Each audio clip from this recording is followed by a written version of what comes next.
அக்கா வணக்கம். இன்றைக்கி வந்து சவு துவையல் பண்ண போகிறேன்.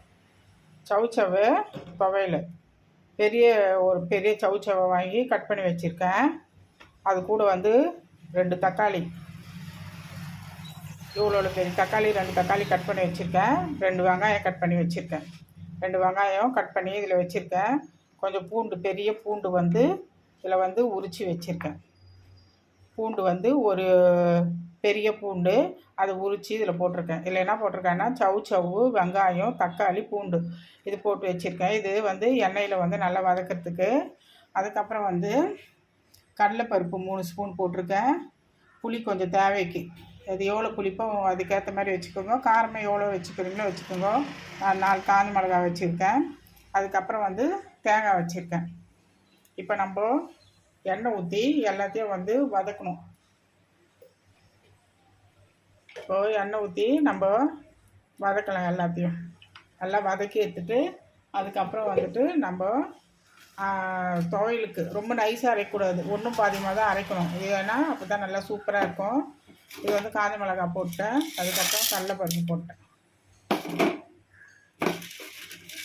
இது நல்லா வறுத்து எடுத்துட்டு நல்லா வதக்கி எடுத்துக்கணும். எல்லாமே காஞ்ச மிளகாய் வதக்கிட்டோம். காஞ்ச மிளகாய், கடலைப்பருப்பு, பூண்டு, சவு, தக்காளி, வெங்காயம், புளி, தேங்காய், அவ்வளோதான். இதுக்கு தேவையான பொருள். தேவைக்கு உப்பு போட்டு நம்ம வந்து குறைன்னு அரைக்கணும். துவையல்னா குறைன்னு இருக்கணும். சட்னின்னா நைஸாக இருக்கணும். இதுதான் உங்களுக்கு துவையலுக்கும் சட்னிக்கும் டிஃப்ரெண்ட்டு.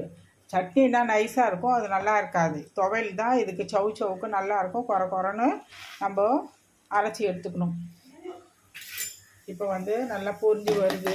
கடலைப்பருப்பு பொரியுது, காஞ்ச மிளகாய் பொரியுது. கடலைப்பருப்பு கொஞ்சம் சவந்து வந்தோன்னா நம்ம இந்த காயெல்லாம் நம்ம போட்டுடலாம். இந்த காயெல்லாம் போட்டு இது பண்ணிடலாம். கூட பெருங்காயம் ஒன்றாலும் பெருங்காயம் போட்டுக்கலாம். பெருங்காயம் வேணானாலும் விட்டுடலாம். இதில் வந்து துவையலுக்கு வந்து பெருங்காயம் போட மாட்டாங்க.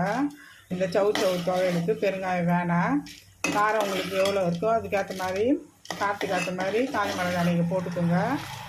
உப்பு தேவையானது நம்ம அரைக்கிறப்போ உப்பு போட்டு நம்ம போட்டுக்கலாம். இப்போ என்னன்னா, இப்போது இது சவு தக்காளி, வெங்காயம், பூண்டு, புளி எல்லாம் ஒன்றா போட்டு நம்ம வதக்கிடுவோம்.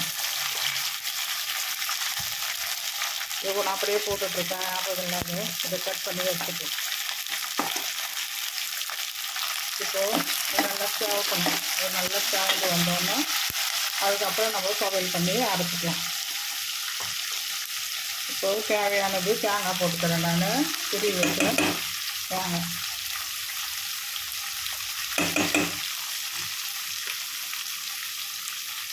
இப்போது தேங்காய் போட்டு இப்போது எல்லாமே நல்லா வதங்கி நல்லா கொஞ்சம் சவந்து தக்காளிலாம், வெங்காயம், சவுச்செல்லாம் நல்லா வதங்கணும். அதுக்கப்புறம் நான் உங்களுக்கு அரைச்சி உங்களுக்கு காமிக்கிறேன் துவையல் எப்படின்ட்டு. இப்போ நான் அரைச்சி எடுத்துன்னு வந்துட்டேன்ப்பா. இந்த துவையில் அரைச்சி எடுத்துன்னு வந்துட்டேன். இல்லை சவு தக்காளி, வெங்காயம், பூண்டு, காஞ்ச மிளகாய், கடலைப்பருப்பு, தேங்காய், புளி இதெல்லாம் போட்டு அரைச்சி எடுத்துகிட்டு வந்தேன். இப்போ வந்து எண்ணெய் கடுகு போட்டுருக்குறேன். இப்போ வந்து நம்ம தாளிப்பு கொடுத்து தாளிச்சிக்கலாம். அவ்வளோதான். இவ்வளோதான் துவையல். தேவையானது உப்பு போட்டு அரைச்சி எடுத்துகிட்டு வந்துட்டேன். நீங்கள் இது வீட்டில் செஞ்சு பாருங்கள், செம்ம சூப்பராக இருக்கும். இது சவு வாங்கிட்டிங்கன்னா இந்த மாதிரி நல்லா வதக்கிட்டு இந்த மாதிரி செஞ்சு பாருங்கள். செஞ்சு பார்த்துட்டு அது எப்படின்னு உங்களுக்கு டேஸ்ட் எனக்கு சொல்லுங்கள். நல்லா ஹைலைட்டாக நல்லா சூப்பராக இருக்கும். தயிர் சாதத்துக்கு, ஒரு ரசம் வச்சு சாப்பிட்டோம்னா நல்லாயிருக்கும். மிளகாக்கிளி சாம்பாருக்கு நல்லாயிருக்கும்.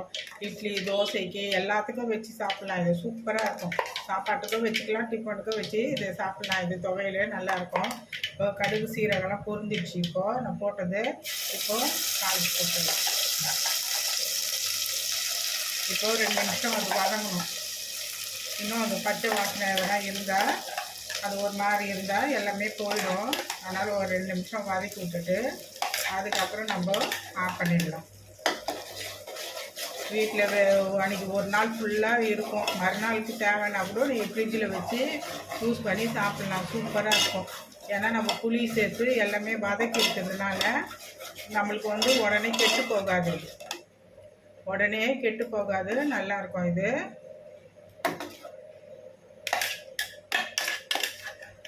அவ்வளோதான்ப்பா. இது தேவையானதெல்லாம் சொல்லிட்டேன். நீங்கள் வீட்டில் செஞ்சு பார்த்துட்டு அது எப்படின்னு சொல்லுங்கள். சூப்பராக இருக்கும். ஒரு தடவை நீங்கள் செஞ்சு பாருங்கள். சவு வாங்கிட்டு வந்தீங்கன்னா அந்த மாதிரி துவையல் பண்ணி சாப்பிடுங்க. பொரியல் பண்ணால் கூட அவ்வளோ டேஸ்ட் கிடைக்காது.